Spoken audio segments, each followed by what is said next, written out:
Good morning, folks, and welcome to our third lesson live from Jerusalem to our wonderful friends in Europe and especially our friends in Vilnius, Lithuania. Today we have our good friend Mattis and his lovely wife, Amante, with us, and their lovely baby, and a few others will be joining us. So we're looking forward to this lesson. After last week's broadcast, we had such a wonderful time with Rabbi Chaim. I thought it was so profound the way he was sharing with us about the eighth day and more. So, folks, we bring you live from Jerusalem with Rabbi Chaim. Rabbi Chaim, how are you today? Hi, good evening, everybody. For me, evening. Good morning for the others. Everything is okay. Everything is fine. We prepared a lot of things today, and we need to go deeper inside. And everybody is welcome for joining us. I also think that it was good. The first lesson, the second lesson, to dive inside to the text itself and to learn and to understand the secrets of the Hebrew nation.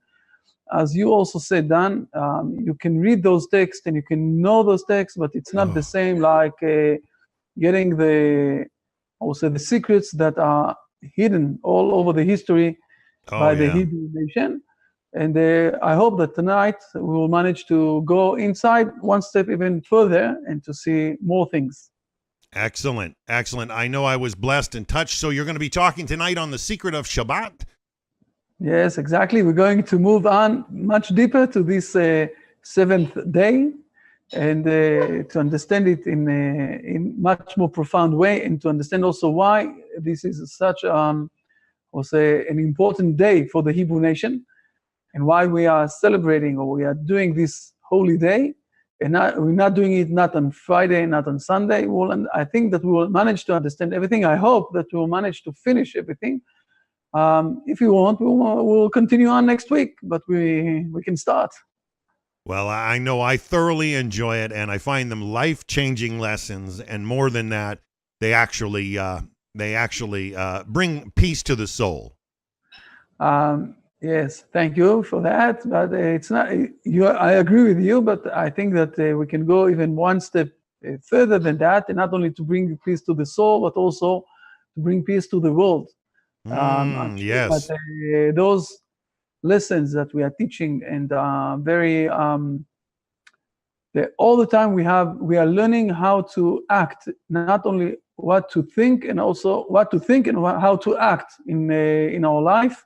Right. In the right way, that is also giving a place to others, not only to myself, but also to others. And this is, I think, the most important issue with this thing here that we're learning. The Bible is giving us the right way how to observe on life and what's happening here in this world. Yes, for sure. It's definitely light to our path. And we so are grateful that you take your time, your busy schedule in Jerusalem, to share with us and to the people in Europe and our friends in Vilnius, Lithuania. I think that Daniel, that just now joined, I think that he is also from South America. I see that he's on off. We'll see what's happening with him and the continuing. Okay, so let's start. Excellent. It's up to you, Rabbi. You got the center stage. We're glad to have you. Please share with us the secrets of Shabbat. Okay, so let's start. Let's go. First of all, let's open, the remembrance. So remember things that we learned last week. We spoke about the issue that each day have 4 stages of creation when we're reading the Bible. The first stage is the planning, decision of God. And then the second stage is the implementation of the plan, what is happening in the reality, the actual implementation that happened after God decided things or planned things. After that, God is giving us a judgment or confirmation about the things. Confirmation, yeah. Some sort of confirmation. It's not only confirmation, because usually what God is saying that it's good or bad. Okay? Usually he's saying it's good. There is also once in the middle of the days, not in the middle of the days, at the 6th day, that God is saying everything is bad. And the reason why everything is bad because man is by himself. Right. And at the end, there is also a conclusion. So I want just for reminding ourselves. So we'll go on and we'll see. We spoke about on the first day, the planning. Oh, אתה יכול להביא אותו? Just a moment. Just a moment. I'm sorry. What I want to ask now, I'm showing you now the first day. On the first day, we saw that God said this was the planning, decision, there will be a light, and Right. then the implementation, and there was a light, and God saw the light. It was good. This is the judgment, and the conclusion, it was the evening, it was the morning, one day. What I'm asking now from all of you, I need to do a small stop for a moment. I'm asking you to look on the second day. All of you can see this and tell me what the stages that you see and what if there is a stage that is lacking. So please, for a moment, I'm coming back in a minute. Sure, Rabbi. I will take the time and I will read out of the Hebrew scriptures and let's see if we can come to a conclusion about the second day. Genesis chapter 1. Okay, after he said, let there be light, and there was light, and God saw the light, that it was good, and God divided the light from the darkness, and he called the light day, and the darkness he called night, and there was evening, and there was morning one day.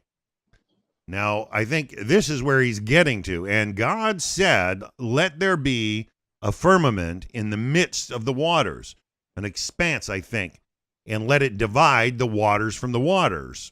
And God made the firmament and divided the waters from waters which were under the firmament from the waters which were above the firmament. And it was so. And God called the firmament heaven. And there was evening and there was morning a second day. So I think in the planning, are you with me, Mattis? Yeah. So where do we got some planning and decision? He's making some decision. I think he saw the light and divided it.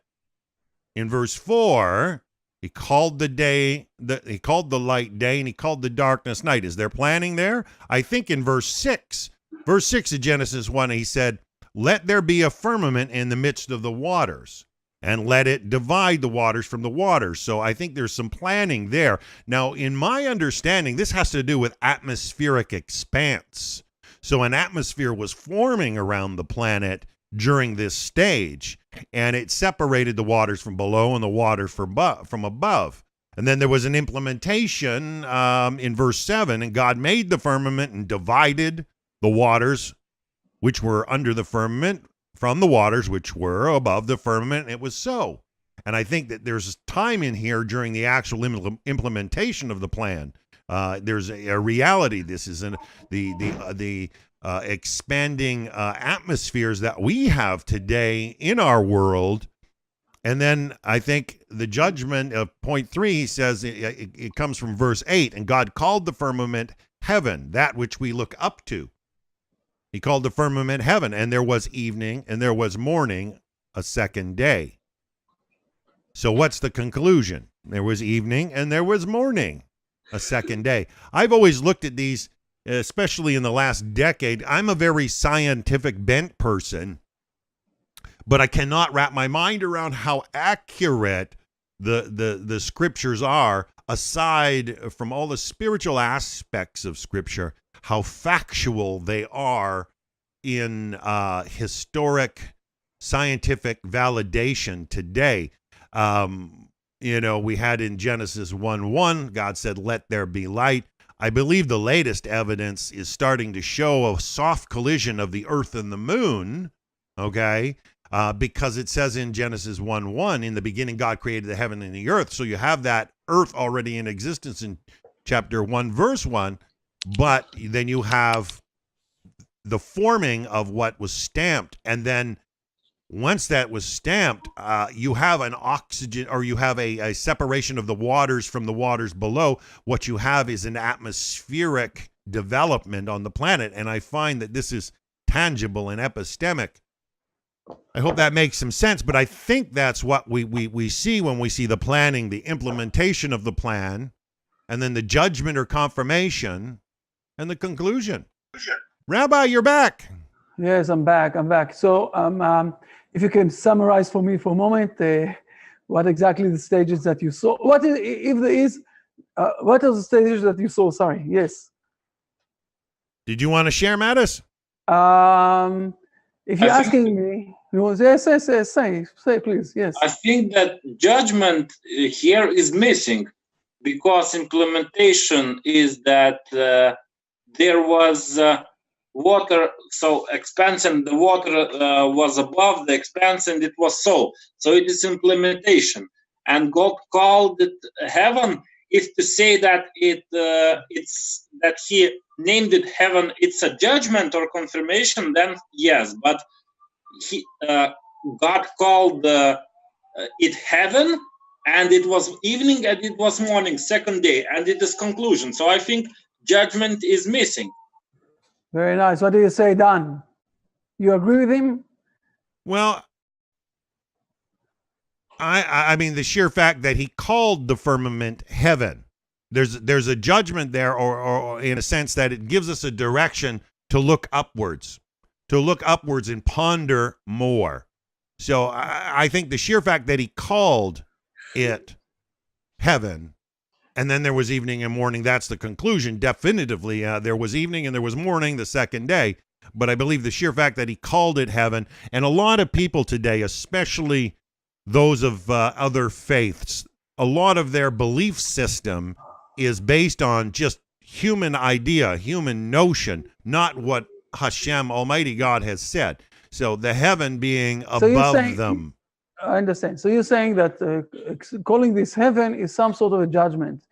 But I think, so let's go for a moment. Okay, so the first thing, the planning, the decision, God said, okay, let there be an expense at heaven. This is the decision and the implementation, and God made the expense. So we see that it's happening. His plan is in actual. And then the judgment, I will speak in a moment about this issue of heaven, but the judgment of saying it's good or bad, this is lacking here. We don't see any judgment of good or bad. You can call something by its name, but if you're not saying if it's good or bad, so you didn't get any judgment about this issue. So maybe it's some sort of confirmation, okay, that it's saying that this is the name of this thing. It's heaven, okay. So it's some sort of confirmation. It's not really confirmation. It's a half confirmation, but the judgment is really lacking here. And the last thing is that we can see the issue of the conclusion, okay. And God said, second day, okay, it was evening, it was morning, and second day, it's a conclusion. And the question is why the judgment is lacking on the second day. Okay, now I must those words just basically, so we will go inside to the things that we spoke last week. Okay, this is only the opening of the lesson of the seventh day. So I want you, Dan, please, to read the commentator Rashi, what he is explaining, and he is saying that the judgment is lacking. Okay, please. Okay, Rashi says, now why does it not say that it was good on the second day? Because the work involving the water was not completed until the third day. Although he commenced it on the second day, and an unfinished thing is not in its fullness and its goodness. And on the third day, when he completed the work involving the water, and he commenced and completed another work, he repeated therein that it was good twice. Once for the completion of the work of the second day, and once for the completion of the work that third day. And that's out of Genesis, Rabbah 4:6. Yeah, so we're seeing that Rashi already is showing us, or he's pointing out at us that on the second day we are lacking this issue of judgment, and it will come to us only at the end, or at the end of this work, at the end of this job, on the third day, when God is going also to separate between the water and the earth, so we can live in one place. There's a And then common God link will- there. Yes, and then God will say it's good, and He will say He will give another planning, another decision, and also for the next one He will say it's good. And on the third day we have twice. He's repeating twice. God is repeating twice the words that it was good. Again, the judgment issue. But on the second day we are lacking this issue of judgment. So we see again there is a structure of 4 levels, and when there are reasons, I will say, why we are lacking one of the stages, and we need to understand what is this lackness is teaching us, okay? And I want to go, as usual, we need to go one step deeper inside. We're not just learning what is written down, but we need also to understand much deeper to this issue. The second day is the day of separation. Okay, when we have only one day, okay, it's not even called the first day. If you remember last week, we started to speak about this. Why it's being changed, the names of the days. So we have the third day, we have the fourth day, we have the fifth day. Why is the first day is not being called the first day? Why the first day is being called one day? Now we'll give another understanding for that. When you have only one day, the first day, it's still united as one. When you saying now we have a second day, so we're starting the separation between the days. Now everything that is, I will say, this is the beginning of every fight, the separation. So the second day can't get a judgment of something good, because it's not good. The second day is representing the issue of separation. Now the third day already can start to reunite back things, because when you have 3 people, you can say from one side that this is much more separation, it's true, but from the other side you can also say that when you have 2 that are fighting, the third one is starting to combine them back together. So there is also here, I will say, the theological judgment of good and bad is going inside to this issue of the second day. And this is why on the first day, we're not calling this the first day, we are mentioning it was the one day. So we are still united, we are still one with God. Now the second day, we're starting to speak about separations, and we know that this world is with a lot of separation, with a lot of things, a lot of animals, a lot of plants, a lot of people, a lot of places. Right. It's a big place, but where exactly it started all this big separation that we have today, it started on the second day. This is why this day didn't got the judgment of it's good. We didn't finish, to organize everything. So the only day that is lacking the words of the judgment of it was good, it's only on the second day. And now we also understand a bit in a deeper level why this is the issue.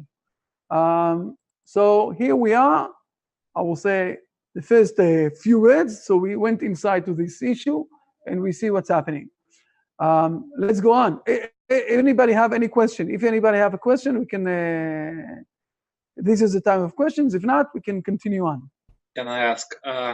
So the day 1 is Yom Rishon, yes? Exactly, and, yes. Is it something from Rosh? Like it's coming from... Yes, from the head, Rishon. So it's from beginning. It's also... Exactly. It starts from beginning and going down to... Exactly, but if you will look in the Bible, it's not saying Yom Rishon, it's saying Yom Echad. And this is exactly the question. What is Yom Echad? It's one day. It's not the first day, Yom Rishon. Rishon, it is true. The word Rishon is coming from the word Rosh, at the beginning, the most important part.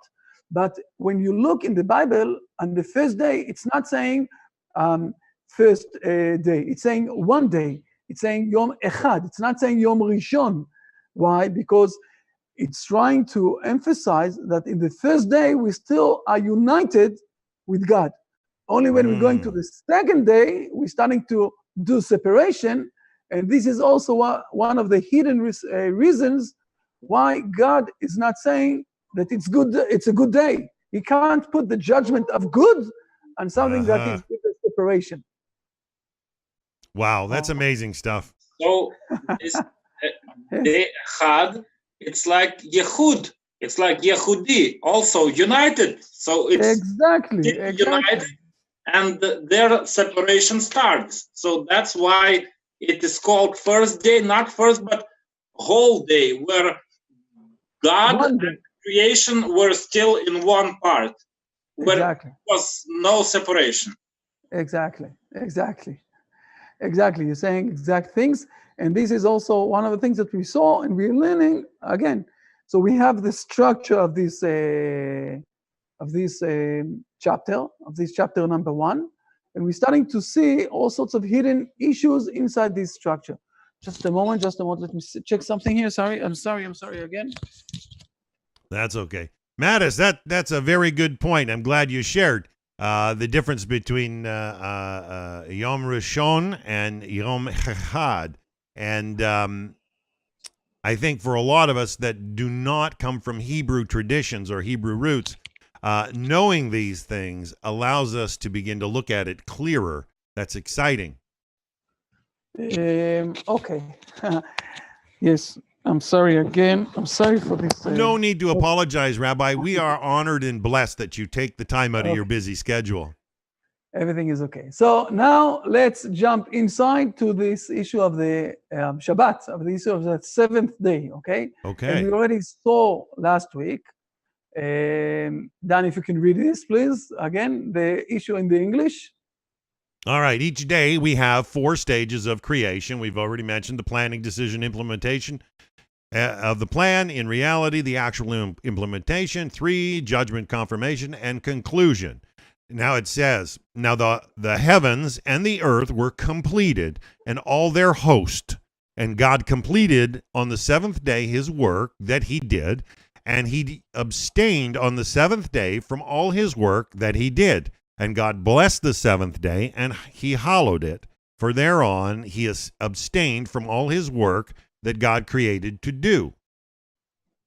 And now we already showed last week that we lost here most of the things, okay?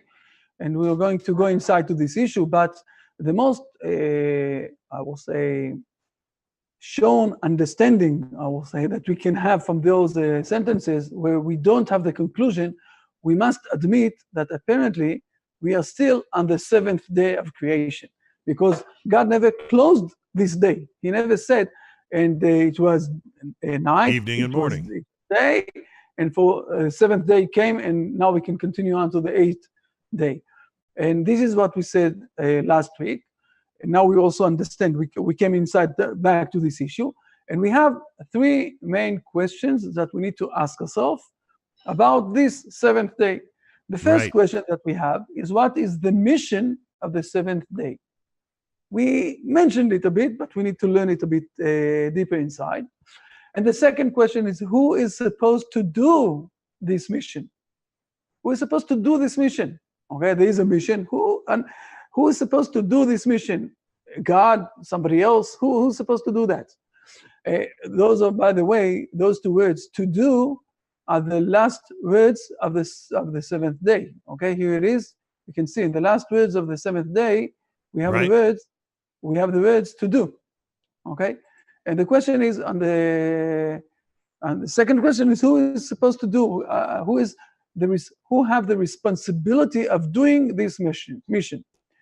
And the last question that we have, if we understand that somebody else is supposed to do this mission, so what is the creator role on this day?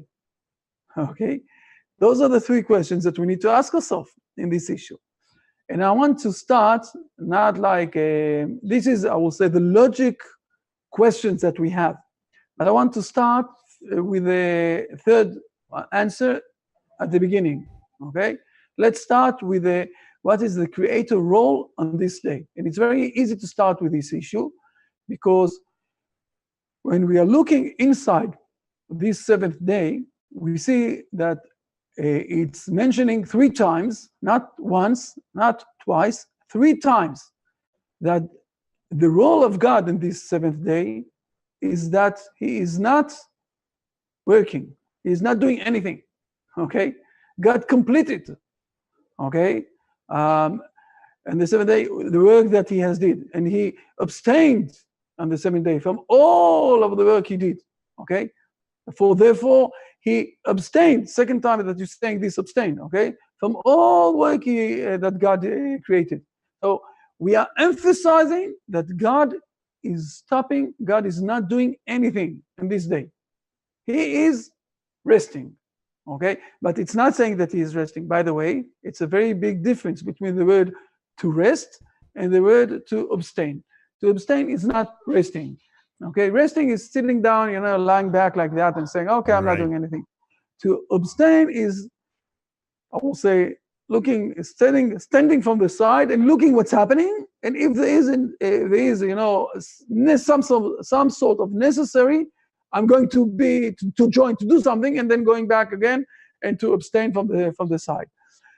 And when we are looking about this seventh day and the first 6 days, and we also know that until the end of the sixth day, we didn't have any men in this world, we can say that we have two main different times in our world, okay? The days before the seventh day, okay? And the days at the seventh day. There are two different times, all totally different times. The first 6 days, and I'm quoting here from Ishaya, okay? Lift up your eyes on high to the heaven, as you said before. Right. And see who created this world, okay? Who created? So in the first 6 days, we have a world, first of all, without a man. Man wasn't there. And the time was considered differently than the time that we are now. And also, we were at those times, it was a world with a changing state, what we call creating. God created all sorts of things. He wanted that there will be a light. And then he wanted that there will be a separation in the water, between the upper water and the lower water. And then he wanted that there will be a separation between the water and the land. And then he wanted that there will be plants. And then he wanted... It's a time that God is very involved in what's happening, okay, in those 6 days. And the goals of those 6 days is to build a place for the human dwelling in it, that the human will manage to live inside this issue. It's like, I will say, it's like, for example, when you are inviting a friend to come and to eat with you. So you're going outside and you're going to the market and you're buying some things. You're going to the supermarket, you're buying some things. And you're organizing a lot of food, but everything is being prepared for what? So you will have the ability to eat with your friend. Those are the first 6 days. Now, in the seventh day, in the Shabbat, on the Saturday, it's a world with natural laws, okay? Natural laws. It is impossible to discover the Creator through the natural laws. The laws of the nature is circled. We all know the words, the circle of life, okay? Those are committed laws, irreversible, and the deterministic world, okay? The most example that I have, usually I'm saying to my students, usually, is like if someone will go up to a big tower, Empire State Building, and will jump down and will start to fall down, because the law of the nature is that there is a law that attracting you down to the ground. Gravity. The gravity law. And you're starting to fight the gravity law, and you're starting to speak with the gravity law, and you say to him, it's a very big tower, so you have a long time to fall down. And you're saying to the gravity, sorry, gravity, sorry, I'm promising you, I won't do this again. I won't jump from a high building. And the gravity law will answer him, you're right. You won't do it ever again. Why? Because the gravity law doesn't have any connection. He can't speak with you. You can't speak with him. So, and this is what's happening on the Shabbats. This is what's happening on Saturday. God is freezing the nature so men can live in this world. And now, if you're asking yourself, okay, I will say in the philosophical way, or in the as a person who is searching the nature, okay, go to all of the universities in the world and speak with the people that are searching, all the smart people that are searching the nature. You can't really see miracles. You won't see miracles. Usually, everything is very fixed and everything is very, very precise and irreversible. Okay, and the laws are very, very strict. And if you're trying to see God in behind those laws, you won't be able to see it. And the Bible is starting. The Torah is starting with explaining things that we, all of us, human beings, were not even in this area, okay, to see those things in those 6 days. And it's starting with something that is a bit different than what we see or feel or understand in our life. Because when you're taking some person and you're saying to him, you know, this world was created. I think that it was once we spoke about this, Chacham Dan, you and me, that already Aristotle, and after that also Immanuel Kant, both of them said, and also the Maimonides in the between, all of them said that this question, if the world was created or the world is being already since far, far ever away and never was created, it's something that you can't logically, after looking at this world, you can't logically decide for one side or to the other side. But the Torah, the Bible, is starting with the understanding that the world was created in the first 6 days. And now we are freezing, I will say, the world to be in this area of these natural laws, with these committed laws, and nothing is moving there. And this is, I will say, the beginning of the 7th day. And we need to go a bit more insight to that, okay? If I will say, if I will continue on one step ahead, we're speaking about 2 different levels of time. The first 6 days is, I will say, some sort of moral being, a personal being, something that is being changed. We spoke last week about that the earth will take out from itself all sorts of things. We saw it last week on the 3rd day. While on the Shabbat, we're speaking that the natural world is something impersonal. So it's the who question, in fact, of the what question. And I want to go on one more step ahead, okay? Because when we're asking ourselves, where are those 2 opposing dimensions of the who, okay, and the what?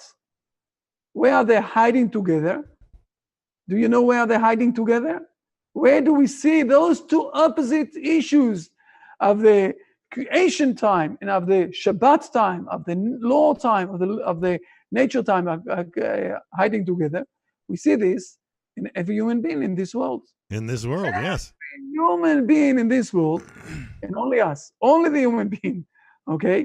It's a bit in the animals, but it's only a bit. It's not on the same level, okay? Because the animals don't have the issue of the morality. We'll see it in a moment. The soul side, the consciousness, and the mind is the only thing that is a bit connected with the animals, but the soul and the consciousness is the issue of the who, okay? While the physical body, the subject, okay, the deterministic natural laws that is connected to the deterministic natural laws, the body, and we can all do a tour in the hospital, and we will see how much this body is very subject to the deterministic laws, deterministic natural laws. We all know that. So every human being is being related with those 2 dimensions that we have in this world. The dimension that we feel today, that we see today, that we knowledge today, that we understand today, with this issue of the Saturday, where the God stopped to create things, and I will say hiding himself inside this world, or behind this nature of the world, the nature laws of the world. And the other side is where the God created things, and where people basically have this soul consciousness and everything else. But we need to go another step. I will go one step deeper, okay? And I'm asking, where is the physical connection between the world of man? I'm saying, okay, I want to expose the physical connection between the world and man, okay? We said from one side that the physical body is some sort of part of the world as it is today, with all of the nature laws. And from the other side, you have the soul and the consciousness, and this is something that is related to the creation days of the 6 days. And I'm asking, do you know where is exactly the connection between those two? I want to surprise you a bit, but the connection is related to the issue of the food. Okay, where in the food, please read this sentence of Genesis. Please, Dan, read it. You're reading it very nicely. All right. It says, the physical connection between the world and man is food. With the sweat of your face, you shall eat bread until you return to the ground. For you were taken therefrom, for dust you are, and to dust you will return. Genesis 3:19. So basically what we are saying here is that the food is a world, okay, with the laws of the nature and everything else. You won't be able to take a seed of a wheat and it will be an apple tree. It won't happen. A seed of a wheat will stay a wheat. This is a world that is very structured with the issue of the laws of the nature. And when we're eating it, okay, it's becoming a man. It's becoming something that we can feel, something that is connected to our consciousness and to the soul, because we are growing up, all of us. We are being held here in this world with this issue of food. I think that I asked you once why God decided that we need to have, that there is something, people are estimating that something like more than a fifth of the world is working around this issue of the food. The food is something very essential in our life. We're eating 3 times a day. We must eat. If we won't eat, we will die. Why God did this issue of the food in this world? And the reason is because of this issue, that we will manage to take this world that we have today, with all of the structure of all of the laws of the world, of the nature of the world, and we will manage to put it inside ourselves and bring it to bring it one level up, okay, that it will be to the creation side, it will be that the soul side, to the soul side. And I'm sorry that maybe I'm a bit running. If I'm a bit running, tell me, that we need to go a few more steps to understand what's happening here. And the next step, I'm following you, Rabbi. It's beautiful. It's okay, everybody, okay. The next stage is that there are 2 ways, I will say, of recognition in our world today, that people are running between those 2. There are people who are having one recognition, and there are people who are having different recognition, okay? I will start with the left side, okay, where people don't recognize at all that there is someone who created this world. There is God who created it. Saying to themselves, just a moment, you can hear me good? I can hear you fine, Rabbi. Just a moment. Oh, I'm sorry for the stop for a moment. That's okay. It's my young son. האינטרנט שלי קופץ לי שהוא לא עובד כמו שצריך, וזה ברגע שהתחלת לעבוד שם. אם אפשר שתתקלח רגע, ועוד כמה דקות אנחנו מסיימים. עוד איזה 20 דקות, בסדר? אני לא רוצה להתקלח 20 דקות, אני רוצה להתקלח. אז ואז תשחק עוד קצת בזה, ואז טוב. אבא, זה לוקח. אבל זה מפריע לי עכשיו עם המחשב. אני הפסקתי שיעור, כולם שומעים שאני מדבר איתך. ברגע שהתחלת זה התחיל לעשות לי בלגן. Okay, I'm sorry, we're going back, okay? So there are people who are denying this issue of the creator, there was creation, okay? They live only in the 7th day where God decided to hide himself in behind the laws of the nature. And then I created myself.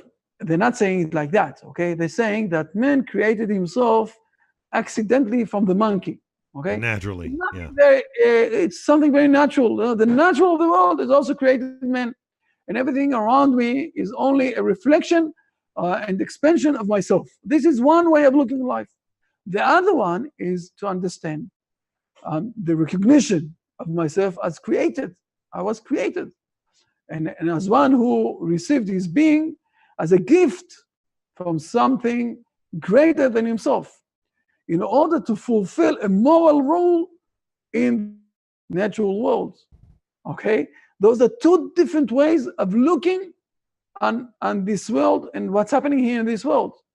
One is with the issue of the moral role, and the other one is the issue. There might be people who are very moral from from looking from the other side, but it's the moral side didn't came to them because it's something logically from the world. It came to them because they've heard about the Bible, they've heard about the people who are speaking about creation, they've heard about there's something here, else, because they heard all those things speaking about moral issues. It's not coming logically from the issue of the natural world. Ethics. And again, and those are the the word two. ethics. Ethics is not natural. It's it's not raw. It's something that has, as you have shared with me before, the difference between quantity and quality. Exactly. And those are, by the way, this is exactly those two questions. The question of who is more quantity. The question of what is more quality. The question what is more quantity, Yes. and the question who is more quality. And those are two different approaches. Okay, the anthropocentric, the cosmological approach of the seventh day, and the more, I will say, the personal approach from the other side. And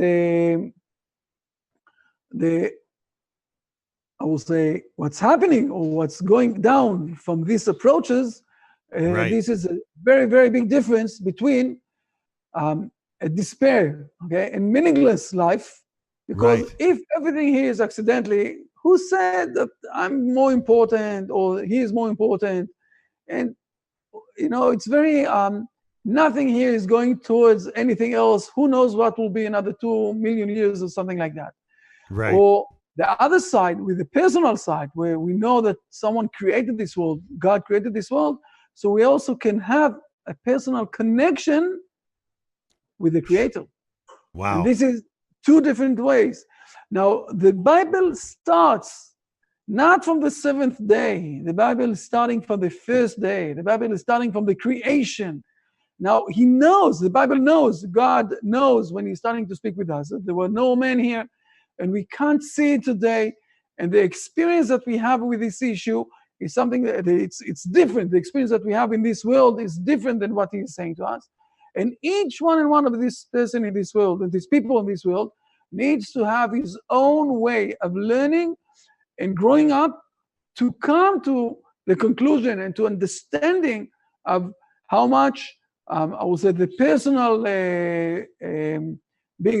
approach of contact with the Creator, and we can do that. And this is, I will say, if we ask, the third question that we ask, what is the Creator role on this day?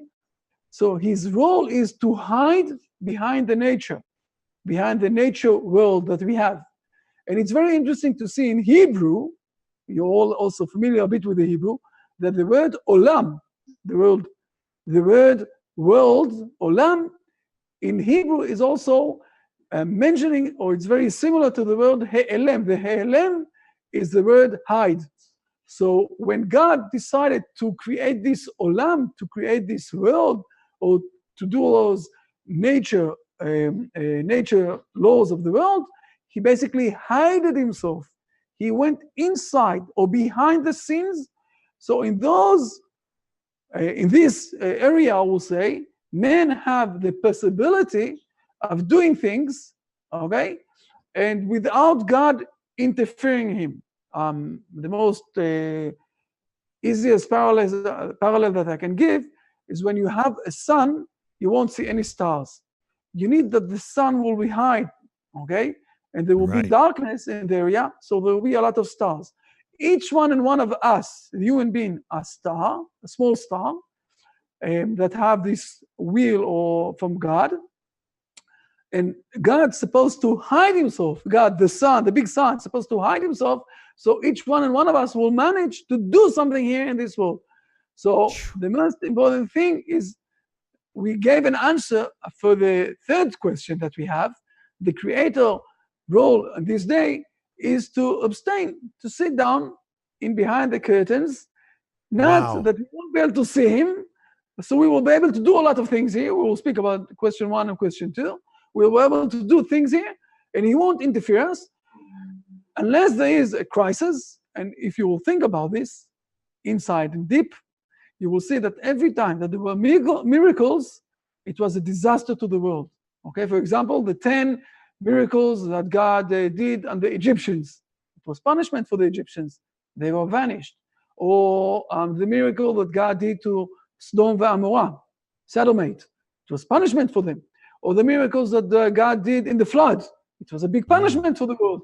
Every time that God was supposed to interfere, go back in behind the curtains and to show himself, it was very, very hard for the world, because God preferred to sit in deck and that somebody else will do here things. We will speak on who is this somebody else. Okay. We finished some sort of thing. Give me again, and I need another minute. I'm sorry. I'm going to do a break for a minute. I'm coming back. So it's a time for in between the lines to have questions and to speak between ourselves for a moment. Just a moment. Sorry. Wow. What are you drawing from this so far, Mattis? I don't know. It's very exciting. For me, it's not so new, but as the rabbi says, it's very detailed and understandable. For me, it's nice. Yeah, I've been studying the book of Genesis for a lot of years. And you think you got it all worked out and you've got it all finely tuned and put into a box, and this is how it happened. And then there's a whole different dimension. All I can say is, I had one rabbi, I wanted to ask Rabbi Chaim this, because in the seventh day it said that God completed the work that he had done. Some other versions will say he ended the work that he had done. And some people, I've heard some rabbis say that there in that word itself, that word completed or ended, is something actually going on. And that is the state that we're in today. Yes, he abstained. I love the way he used the word abstained and differentiated it from rest, abstain versus rest. But the word completed the work that he had done. There's an actual something being done in that word completed. He's ended something. He's actually put a cap on it. He's put a limit to it. He's said this is a line. And we find ourselves in this state where it seems so natural.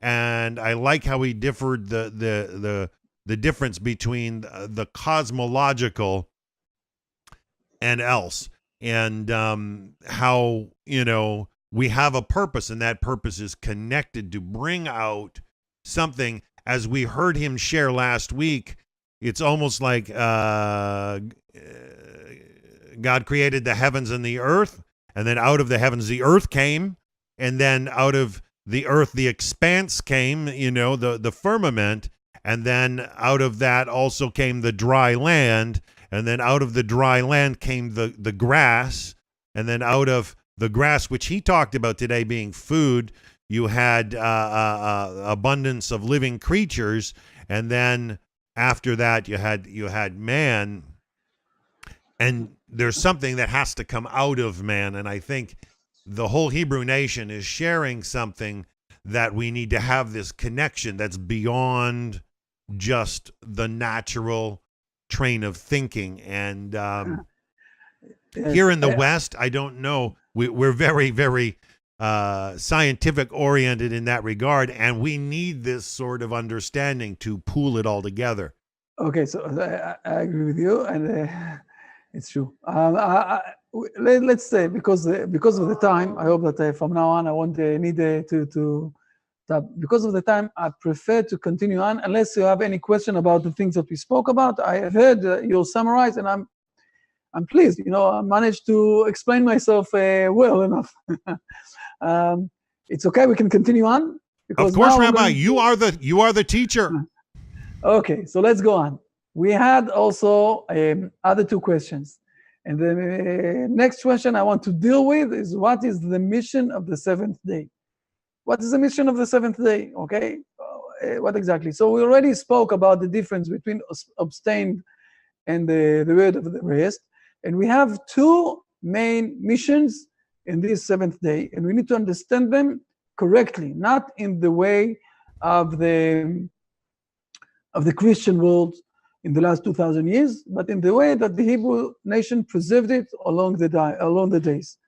So we're speaking about, the first one is a blessing issue, and the second one is a hallowed issue. So let's start with the blessing issue.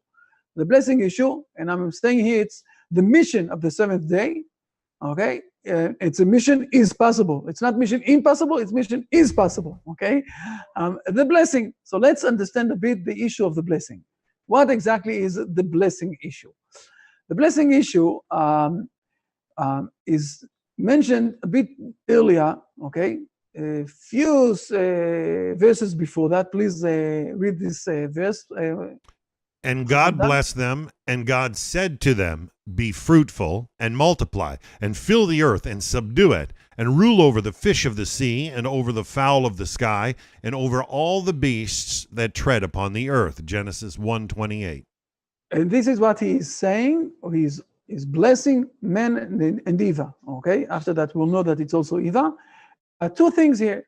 There's one thing is the issue of the fruitful, and the other thing is the issue of the multiply. Multiply is just having much more of the same. It's more of the same, but much more than that. But the issue of the fruitful is something else. Now, we are so useful to see that everything is running like that. Let's take an apple as an example. In the apple have all sorts of seeds, and each seed is also can build up a new apple tree with all of the structure of the apple tree. So the fruitful is something that is hiding a full issue, and we are so regular to see that as a natural thing, so we don't understand, we don't see this issue of the blessing of the fruitful. In the Hebrew, again, I'm going back to the issue of the Hebrew. In Hebrew, the word bracha is also related to the most fruitful thing that we know in our life. The most fruitful thing that we know in our life is the issue of the newborn baby.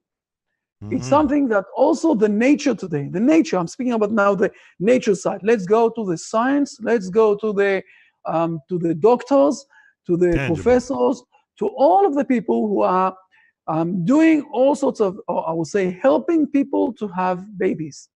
And you will speak with them, and they will tell you that even if you will take 100 people that are in a good structure and healthy, and 100 women who are in the right timing of giving, birth, and you will put them together, and you will do everything that they need to do, that they will have another baby birth, only 20% will get catched, this seed and everything else, and 80% won't, and they don't know to explain why those people will manage and those people won't manage. Today, the science don't know to explain everything that's happening. And in the Hebrew, the word bracha is coming from the words, it's not the same in English, okay? My niece, okay? When Rachel is not can't have any babies, so she's saying to Jacob, Vatomer, she's saying to him, Hine amati bilha, okay? My maidservants bilha. Bo eleha, come to her, and she will bear children on my knees, okay? But the word on my knees in Hebrew is al birkai. Birkai is the word bracha. The word is where exactly the woman is giving her birth. She is giving her birth from the knees. This is why we call this the knees, because the most important blessing that we have is that men and women can bring new life. Like I got life in present from God without any, through my mother and father, of course, yes, but without any paying anything for that. And since I went out from my mother womb, I can breathe, and usually I can eat, and we have a lot of food in this world, here in this world, and I got it for free. So the main bracha, the main blessing that I can do is to give life to others. And this, the word bracha is the word birkai, everything is going together. And when we are looking, for a moment, you can say to me, hey, you know, you're saying a lot of good things and nice things, but let's try to compare a moment, okay? Let's try to see exactly what's happening. We know what God gave to human. This we can see on the left side of the screen. But what exactly God blessed the animals? Few sentences before, he said the same thing, and God blessed them, saying, be fruitful and multiply. So why are you saying that man was so blessed and not the animals? The animals also were blessed. Now, there is a very important difference between the blessing of the human and the blessing of the animals. Can you see the difference? Oh, for sure. Yeah. And fill the earth and subdue it and rule over. This is not, I'm sorry to say that. This is, it's good, it's true. This is a difference, but this is a difference of, I will say, on the same scale, okay? So man got to be a bit more with power than others. But there is a very interesting difference. And the difference is that with men, God said. And he spoke with them. With the animals, he is not speaking. When you speak with someone, you're saying that you have a connection with him. With the animals are the part of the nature world where God is not speaking with. God is just ordering the nature world. God spoke with man and Eve. God said to them. And the question is, do man and Eva, okay, men in this world can listen that God is speaking with him? Right. We're going again to the same question. We are today blocked. We are today with the eye closed in the nature world. We can't see God. But God is speaking with us. He is giving us a blessing. He is giving us something that is much bigger than the nature world, that can bring the nature world to another stage. And the question is, can we listen to what God has to say to us? And this is, if you're asking me, this is something that I got from my rabbis. It's very interesting to speak that and to explain that. But if you're asking exactly, where do we see the issue of the blessing, is the issue of the taste of the food. The taste of the food is something that is related to blessings. It's something else, okay? And this is also what it says in Psalms. Ta'amur ki tov Hashem, ashrei hagever yechesed bo. Okay? Taste and see, okay? The word in English is not the exact word. Taste and see that the Lord is good, okay? And be in front of him. And if you will conclude this issue of blessing, the issue of blessing is that the blessing is what is saved to nature from place beyond nature, okay? It's something that God is giving to this nature, but it's beyond nature, so the nature can be even bigger and greater than that. Wow. And, okay, I can put it here, and if we will conclude this issue of blessing, the ability of morality and the ability to experience the blessing, those are the two things that when we are speaking about the issue of blessing, this is what God is asking us to do. This is what God is approaching us, okay? That we will understand what's happening in this issue. And those two things are not related to God. They're related to us. God is giving this world this blessing. The question is, can we listen? And then we can be with the morality, and we can, like I got life, I will give life. Like I got things, I will give things. and the ability of the experience of the blessing, to understand that there is a blessing here. Not everything is natural. Of course, the world is working naturally. But those are the two things that are related to the issue of blessing. Mm-hmm. But to experience it. Yes, exactly. To experience it. To experience it, to taste it, to understand the taste of the food, the taste of the world, the taste of the, I will say, the spiritual world. Mm-hmm. Okay? I have a problem now. Okay, I'm sorry. It's my fault. Because with the time, I need to finish. But that's okay, Rabbi. But we didn't finish yet the seventh day. And we need to explain the mission of this day. And the second half is the issue of the holiness. And this is something very important and deep and very different than what the Christian world today is believing and working with. And we will do this next week. So awesome. Next week, we will continue with this issue. And after that, we will manage to understand everything that's happening here in this world and how the Hebrew nation see that and why the seventh day, the Shabbat, is so important for the Hebrew world, opposing the rest of the world who is, I will say, trying to say that the first day, that day one is more important, like the Christian world, or the sixth day, like the Muslim world.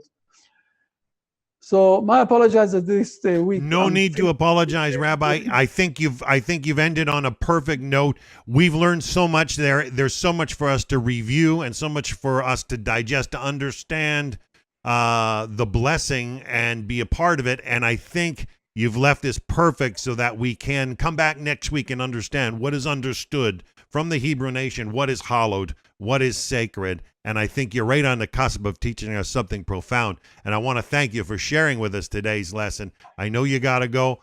Mattis, it's an honor to see you and your wife again and your lovely baby. And we hope you folks all join us next week. Rabbi, any closing words? Blessing from Jerusalem. I can't say more good words than that. Blessing from Jerusalem. See you all next week. Hopefully, and we'll come back also with Renat and with Aurimas and others. See you all. Have a lot of blessings from Jerusalem, from Israel. Good life. Bye. Good week. Have a good week. להתראות. להתראות. Shalom, shalom. Okay, we're off. That's good. Awesome. All right, you got to run. Mattis, thank you so much. It was nice to meet you, Amande. And your baby is a beautiful baby. I'm really enjoying this and picking up some great stuff. So have a lovely week, folks, okay? I'll see you next Monday. All right, bye for now.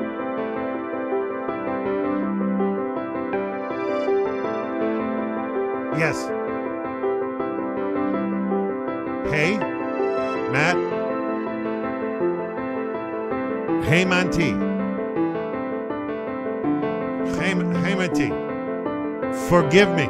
I find the English dialect, the English language, is so limited and does not blend well with other languages, but it works somewhat, and I'm really personally going to try to learn some more Hebrew. I've got some wonderful classes. I'm going to, I've studied a little bit, but it's not an easy language. English has some great definitions and developed over years, but I'll tell you, it's so limited in some other respects. So